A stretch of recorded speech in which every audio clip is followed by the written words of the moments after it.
On December 12th, 2014, we left to the UK. It was a really, really hard day. It was painful. I felt when I moved here, I lost a massive part of myself. But I feel like now I'm making an even better version of who I was. And this film is what's helped me with that. Pinch me twice. Is life a dream? Is dreaming a life? With hopes higher than heavens, with dreams to reach the stars, but a heart full of fears. What if it's all for nothing? What if I fall?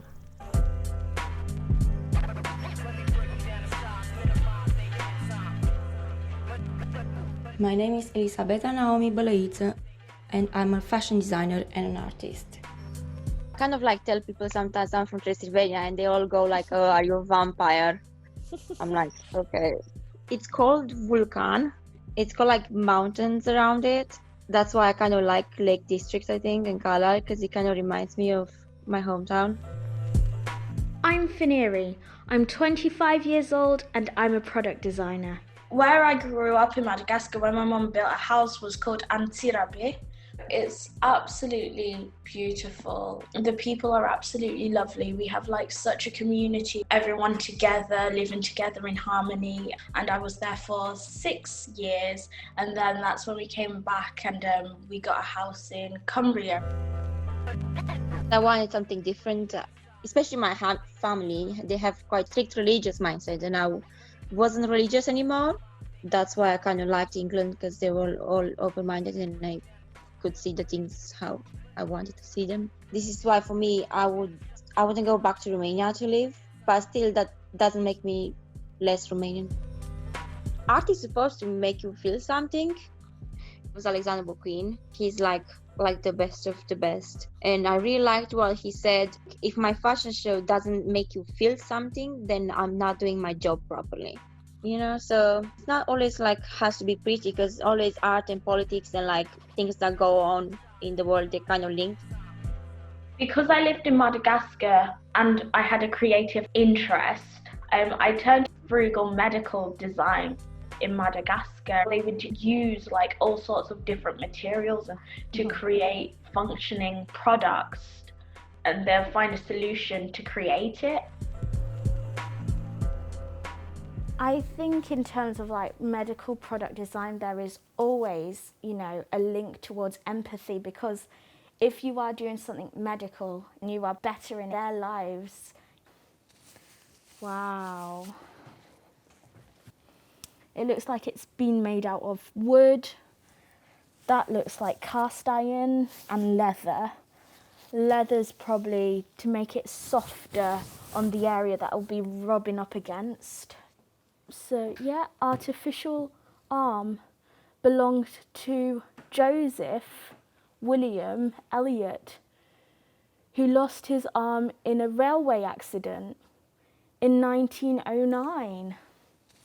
As you can see, like, they used the material that was available for them and managed to make something beautiful and something that they will be able to carry throughout their lives having. So it makes their lives a bit easier, people aren't staring as much and things like that.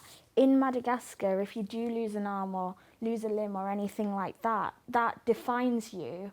And there is nothing wrong with that, but it's a confidence boost, being able to create products that will help people with their confidence. For me, that is like purpose, that is satisfaction. That is the reason why I want to do what I do. Harder than an anchor hitting the sea, will I still see my hopes floating above? Gazing at the skies, beyond the clouds I see an unknown place to me. But I'll walk towards the future, one step at a time. The struggles of my past have actually been like suppressed feelings that I hadn't addressed, and people come up to me and say, Faniry, you're not like a black, and I'm like, but I am who I am. And you realize that's people taking your identity and who you are away. Your project, it's about hope, and now this thing for me, like Brexit and what, it just completely less hope than I had before. In January, I'll have 5 years and I was going to apply for residency. But now, because Brexit's coming, then everyone needs settlement status. You were supposed to fill in a form, loads of like names, I don't know. It seems really complicated. When I found out, I came home and I cried. I literally cried. I just wanted to go to uni and just do fashion because I always wanted that. And then like when you see like this thing happening, it's like, oh my God, that's out of the window. Over here we have the healthcare. Places in Africa and in other third world countries don't have that healthcare. I want to be able to provide a solution that is accessible and easy to set up for them. A lot of the cannulas and stuff that we do have in Madagascar, they're still very big and they do look quite uncomfortable. Yeah. Even having like one 3D printer would change a lot of stuff over there. Yeah. Someone to be able to create the designs and then print them just to help, like when the need is there and the demand really will help. It's weird to think that everything's so separated in design and compared from the Western world. Yeah. Or even like in some places in South America, in the slums, in like Brazil. We can help out so much and we have the things, we have the objects, we have all the things, but we're not willing to share it and we're willing instead to put up borders instead. We have the power to change things Like in the medical world and in our mentality. And I think as a creative, as a designer, you have that empathy embedded in you because the reason why you create products is because you want to make something better, help someone out. And like that's really important because that like bit of creativity actually lives in everybody. And I really do believe that like if we have access to it and like we nurture that part, you can attain anything. You can really make a difference to the world. Next spring I will flourish. Rain and sun, come over me. Grow me strong, grow me tall. Like nature's rebirth after a hard winter. That's how it will go forward. No matter the times I fall, I will stand up again, again and again. I guess everyone needs hope in their life, isn't it? Like everyone has hardships they go through. Yeah, I was trying to see to put that into words, I guess. Yeah. Like there's still hope, even if you don't see it, it's still there. Yeah. Because that's why I mean, like the kind of like the connection with nature, because nature's go like this, like cycle, right? Like there's winter and there's autumn and there's everything dead, but it's going to be back spring again. The garment itself is kind of inspired by like some cultural celebrations in Romania called Sânziene. Okay. And there's flowers which are called Sânziene as well. So they Romanians kind of link the celebration with the flowers too. Okay. You know, and it's a summer celebration about solstice. Cool. And it's like nature fairies coming and dancing in the middle of the wood, in the field, during the night, bringing like good fortune for the people of the, like of the village or something like that. And they would sing and dance until the sunrise.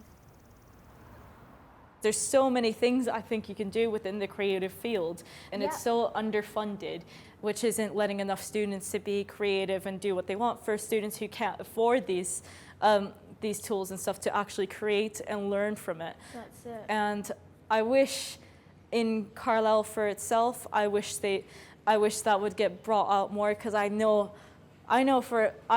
that there's hidden artists everywhere. That's another thing, like there's handles on everything. This is too much, this is not enough. I mean, as a product designer, I could go into trend forecasting, I could do like quality control and analysis, I could do manufacturing specifications. There's an endless amount of stuff that you can do.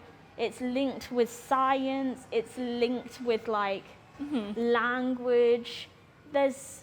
It's not just art. Yeah. There's so much more to it, and I feel like that's not promoted enough. What's going on now for me, like with Brexit and everything, because I want to go to uni, it made me think about like, oh, there's still hope for me actually. Yeah. Because it kind of made me think about that.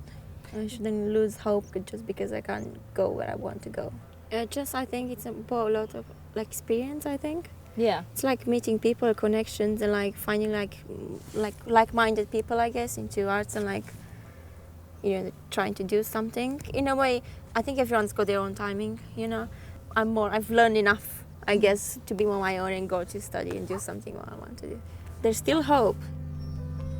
The realization through like Black Lives Matter brought to light that not just for myself but for the whole like community of people from different countries, people part of the LGBTQA+, even parenting and stuff like that. But now I've learned to love myself, and that's what I want people to do. It makes you realize the heavy burden that you've carrying. It also makes you realize that there is change. These feelings, they need to be addressed, and it will make you the better person because you can fully express yourself. I see a vision of bright horizons. One day I will be walking on a rainbow with a heart full of sunshine and joy. I have my fears, I have my dreams, and a soul full of love for life. Unknowing my tomorrow, I stand here peacefully still, watching the sunrise of a new hope.